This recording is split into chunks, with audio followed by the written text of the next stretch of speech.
Аялың зор кылам десе зорсун, кор кылам десе корсун, жер менен жексенсиң. Эмне үчүн? Себеби жараткан Аллах табарак ва тааладан кийин сизди эң жакшы билген, сырларыңызды, ички дүйнөңүздү билген бул аялыңыз болуп эсептелет.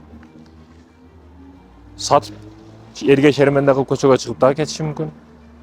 Эч бир жол менен жеңип болбойт аял кишини. Багы жеңилүүчү баары өзүң болосуң. Мисалы үчүн бойго эркек менен аял неге түшпөйт? Эркек киши түштү дагы дейли, мисалы, жеңип койду. Бардыгы айтышат, аялды уруп койдуң, сен тентек экенсиң, аял менен неге түшөсүң дейт. Аялга бойго түшүп туруп жеңилип калсачы, аялдан дагы жеңилесиңби, сен вообще лох турбайсыңбы дейт. Бул бойду эле рингти эле мисал келтирип койдум мен.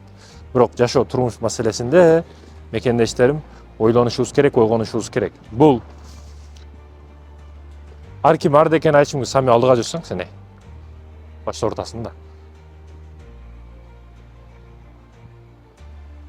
Мекендешим чындыгында ушундай да. Аялга жылуу, жакшы мамилени кыла беришибиз керек. Пайгамбарыбыз эң жакшы мамилени кылган аялына.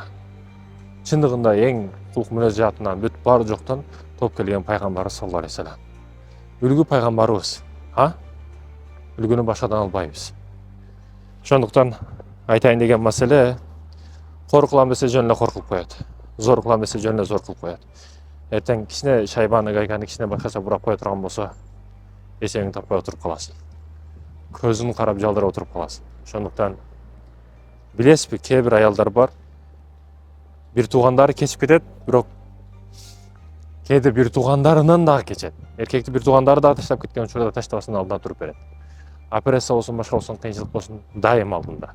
Бирок кээде аял кичине ооруп калса, бирдеке болуп калса, таштап кеткен учурлар өтө көп да. Кудай эмес сактасын. Ошондуктан алтын башыңыздар аман болсун. Бири-бирибизге дайым жакшы мамиледе болойлу.